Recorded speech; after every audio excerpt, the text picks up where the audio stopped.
da Boa Vista, o zoológico, eles são o coração da história do nosso país. Daqui, Dom Pedro saiu para proclamar a independência do Brasil. É um bairro que começa a minha vida empresarial. Então, o que acontece? Eu tenho muita gratidão por esse bairro.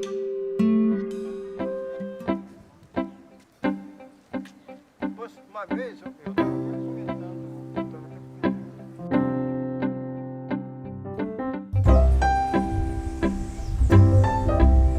É fundamental entender que São Cristóvão é um desses lugares que preserva a memória coletiva, né, da nossa sociabilidade, da nossa identidade. A gente está num dos principais parques públicos da cidade do Rio de Janeiro e a gente está num lugar que durante muito tempo foi sede, né, do poder político administrativo do Brasil Colônia, do Brasil Império e do Brasil República. Todo bairro tem sua história, mas a de São Cristóvão se confunde com a história do Brasil.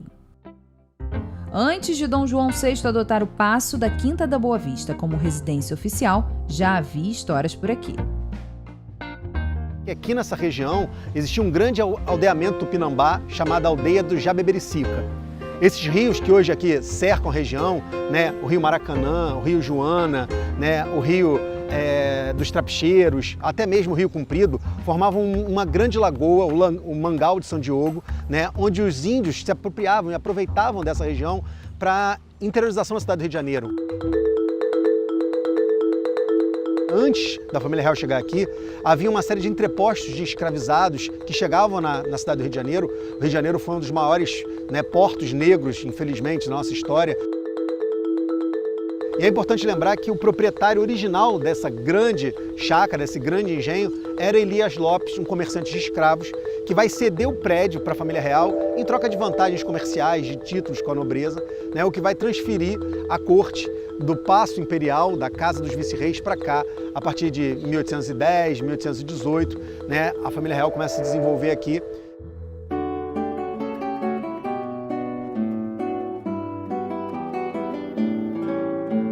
Foi aqui, nessa edificação, que nós chamamos de Paço de São Cristóvão, onde viveram os regentes do Brasil, tanto colônia como também nos primeiros momentos da independência. Então aqui morou Dom João VI, a Imperatriz Leopoldina, Dom Pedro I, Dom Pedro II, então está muito vinculado com toda a história do nosso país e é um privilégio para que São Cristóvão tenha essa parte da história do nosso país aqui.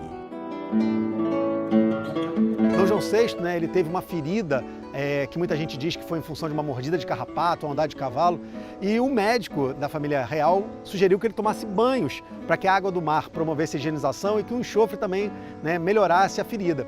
E para isso foi construído lá na Ponta do Caju a casa de banho de Dom João VI. Há relatos que ele gritava para ser colocado no mar, então se criou uma estrutura de madeira, um barril furado, né, para que ele pudesse ser devidamente higienizado, né, nesse processo.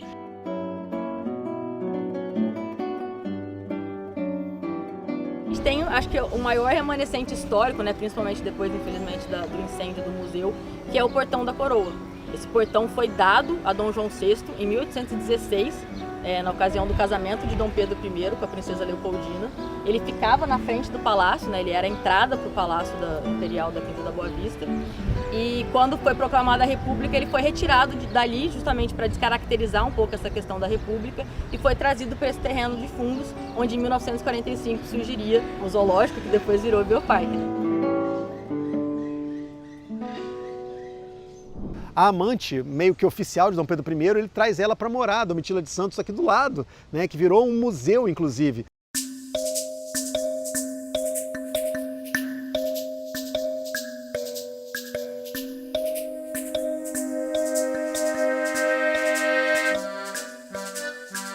O motivo para qual ela foi edificada, claro, é o Dom Pedro construindo a casa para sua amante, com o qual ele vai ter 5 filhos, ao lado da casa que ele residia. Aqui a única coisa que nós vamos dizer é que não existe túnel. Ele vinha mesmo a cavalo e era abertamente. E por aqui passaram outros tantos personagens que de alguma forma são representativos para a história do Rio de Janeiro. Tivemos aqui um representante significativo do empreendedorismo do Brasil, que é o Barão de Mauá, que morou aqui 20 anos. Tivemos depois representação do Uruguai, sede de empresas e até que o Estado desapropria o imóvel, quando ele se torna público na década de 60 para sediar um museu e trazer toda a história dessa casa aos olhos do público, tornar este acesso público. Olha, essa casa é relevante para a história, para a arte do Rio de Janeiro. Ela traz inúmeros significados, a mão de diversos artistas profissionais que a construíram, e nós entendemos que o principal acervo é a casa. A arte que as pessoas poderão se apropriar está nos pisos, nas paredes e nos tetos, está na fachada, está na mão de quem as construiu. A chegada da família real provoca uma série de transformações em São Cristóvão. Uma delas é a instalação de iluminação pública. A primeira linha de telefone da América do Sul é instalada no bairro. E 5 anos depois da independência do Brasil, Dom Pedro I inaugura o Observatório Nacional. A gente tem aqui, né, o Observatório Nacional, que hoje é o MAST, Museu de Astronomia, fundado em 1827, onde até hoje sai a hora exata, a hora certa do Brasil. Antigamente, o Observatório Nacional ficava no Morro do Castelo, né, porque uma das atribuições da astronomia é o serviço da hora. As pessoas esquecem isso, porque agora a gente tem a hora pelo um relógio atômico, que inclusive está nesse campus. O Museu de Astronomia e Ciências Afins surgiu em 1985 e representa uma necessidade da sociedade brasileira e do Rio de Janeiro daquele momento, que estava vivendo o fim da ditadura e era um momento de redemocratização, de um museu de ciências na cidade. Então se aproveitou muito do acervo, o pretexto do acervo, o antigo acervo do Observatório Nacional, que estava relegado, e se fundou o Museu de Astronomia, né, com os seus antigos objetos e documentos.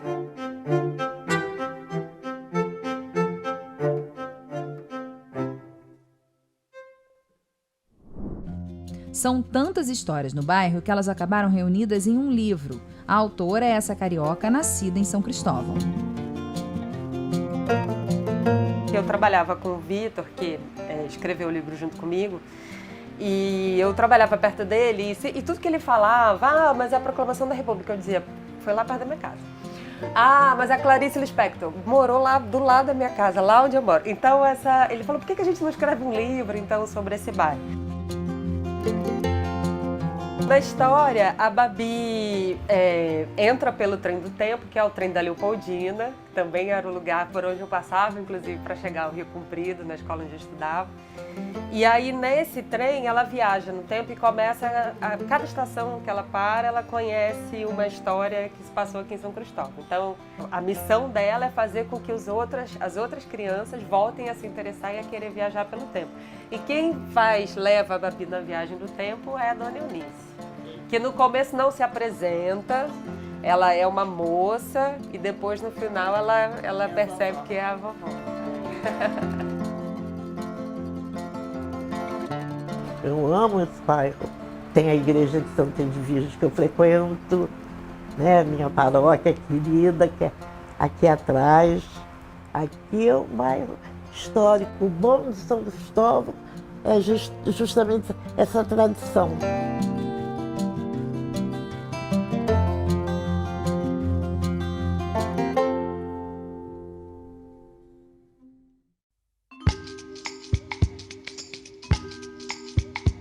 O nome do bairro está relacionado à fundação da Igreja de São Cristóvão em 1627, na época beira-mar. Ela passou por obras de restauração e foi reaberta ao público. Assim como a igreja, prédios históricos espalhados pelo bairro remetem ao passado. Mas São Cristóvão tem também diversão e samba no pé.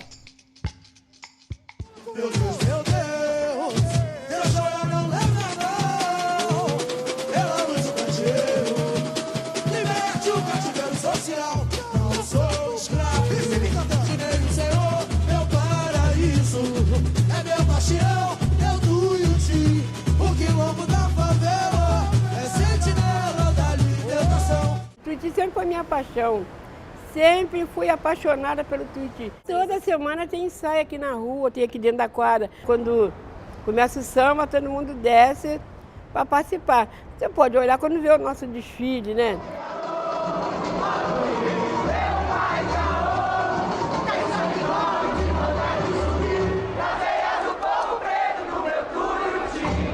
Orgulhê, meu pai caô, orgulhê, meu pai caô.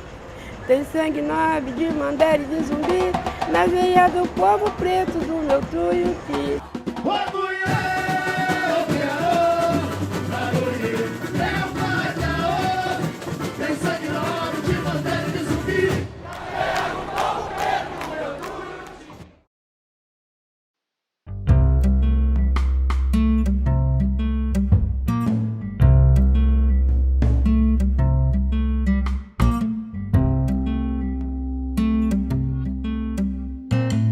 Eu sinto uma paz, eu sinto que saio daqui renovada quando vejo essa área verde. E estou muito feliz com a revitalização que estão fazendo na Quinta. Ela merecia e precisava. Estou adorando, estou feliz que estão revitalizando, que estava muito abandonada. E aqui faltava um jardim bonito, né?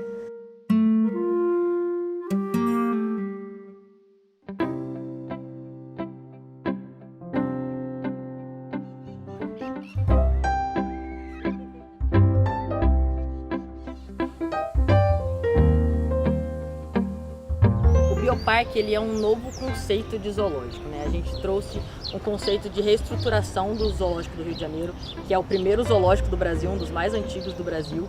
E a proposta foi trazer um conceito novo, muito fundamentado em conceitos que a gente vê fora do Brasil, mas muito focado no bem-estar animal. Então, diferente de outros zoológicos, raramente você vai ver uma barreira física de grade, de tela. As barreiras são muito mais naturais, feitas com a própria geografia do terreno, com declive, ou você está dentro de um recinto de imersão em contato direto com os animais, e eles vão estar sempre em ambientes muito maiores, bem ambientados, em convivência com espécies que na natureza já estariam em convivência. Então, o foco do Bioparque é muito o bem-estar animal e o visitante poder entender como é que o animal se relaciona com o ecossistema onde ele convive.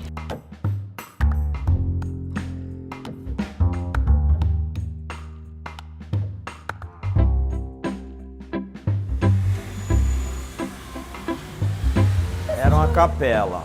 Para isso a gente mantém a estrutura sempre mostrando o que era a capela anterior. Tanto que a gente tem uma fiscalização do pessoal do Império que vem sempre olhar como é que está as manutenções da antiga capela. Quando a gente pegou esse restaurante, ele estava fechado, a gente fez essa obra e a gente está sempre reformando para manter um nível de alto padrão, que é o que nós temos. Tem o filé Dom Pedro, tem o filé imperial, tem esses pratos que a gente lançou aí com o nome da família imperial. Nossa culinária é portuguesa. Gosto muito de almoçar aqui. Muito bom. Aproveita e leva as crianças no parque, no Bioparque também, né?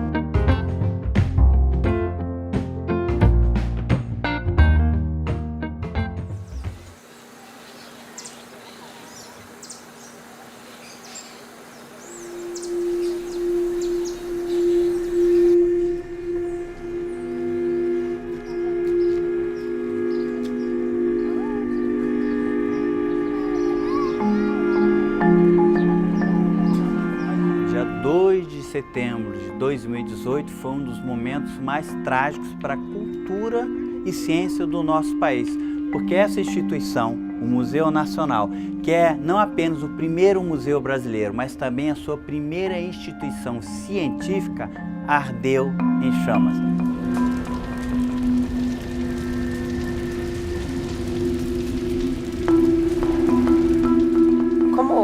O Museu Nacional fica dentro da Quinta e acho que toda criança aqui de São Cristóvão passou muitas tardes na Quinta brincando, era como se uma parte da nossa casa estivesse pegando fogo.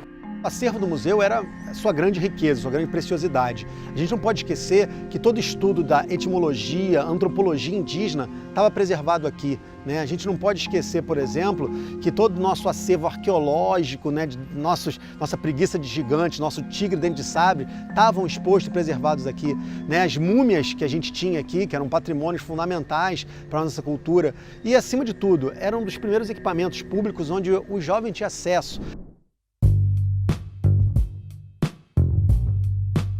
Graças ao projeto Museu Nacional Vive, acabamos de devolver a fachada histórica para a população, inclusive com possibilidade de ver alguns dos novos exemplares que serão exibidos e alguns antigos, como o próprio Bendegó, que se tornou uma espécie de símbolo da resistência da nossa instituição. A previsão de entrega do museu é em 2027, mais para o seu final. E a ideia o que seria? Que talvez nesse inteirinho nós conseguimos abrir pequenas partes da instituição para a visitação pública, como estamos fazendo agora. Então vou apresentar a vocês uma das peças principais. Está vendo aquela maçaroca meio escura que você está vendo ali? É um meteorito, o maior meteorito do nosso país e que caiu do céu, veio lá do céu e está aqui em exposição.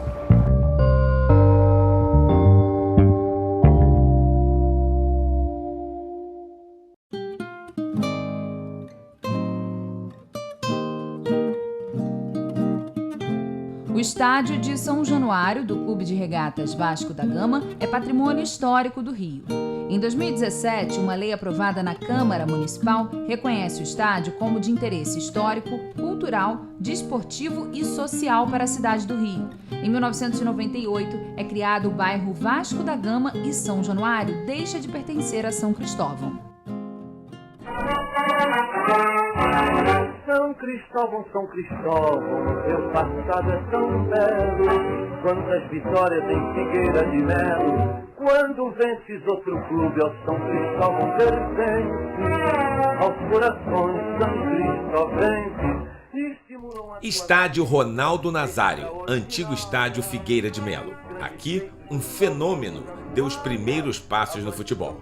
O craque Ronaldo Fenômeno foi revelado no São Cristóvão, motivo de orgulho para o clube que foi tombado por lei da Câmara de Vereadores como patrimônio histórico, social, cultural e esportivo do Rio de Janeiro.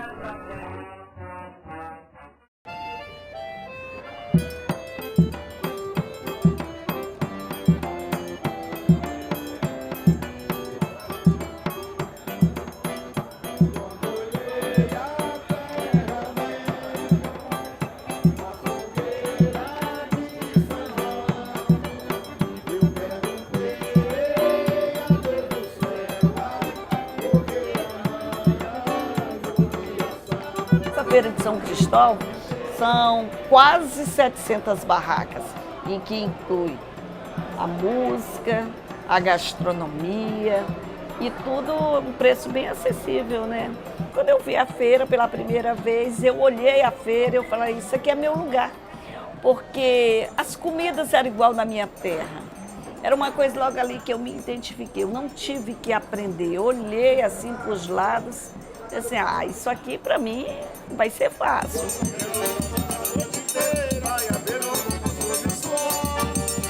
A barraca é um mix da cultura nordestina, porque se você olhar para um lado tem um sanfoneiro, tem obras de J. Borges, tem obras de Expedito Celeiro, então trazer tudo isso, né?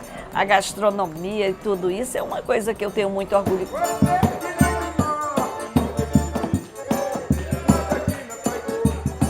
Aqui tem de tudo, meu filho. Não precisa nem de você ir em lugar nenhum. Você tem encontra a milho cozido, milho assado, pamonha, canjica, carne de sol, rapadura, queijo. Tem tudo aí.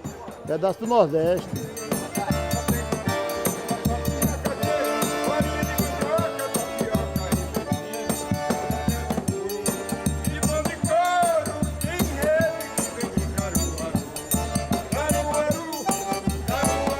A Feira de São Cristóvão, ela por si só é o sucesso. A gente não depende de nenhuma estrela global, estrela planetária para trazer de 200 a 300 mil pessoas por mês para a feira, sem mídia alguma. Cristóvão tem um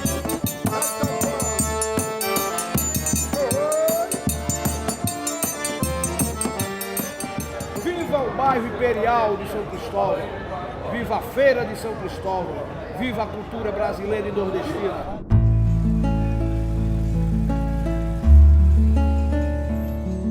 Existiram lugares que preservaram a sua identidade, a sua história em São Cristóvão. A gente não pode abandonar essa identidade, que a gente não pode abandonar essas memórias, que a gente não pode abandonar esse patrimônio, né, histórico que São Cristóvão tem para nos oferecer. Isso aqui é um berço da história do Brasil, né? A gente tem muita fonte da nossa história que nasceu aqui, muito conteúdo que a gente precisa conhecer um pouquinho mais. São Cristóvão é um bairro rico de histórias, tem um misto, né, de tradições e que tem que ser valorizado.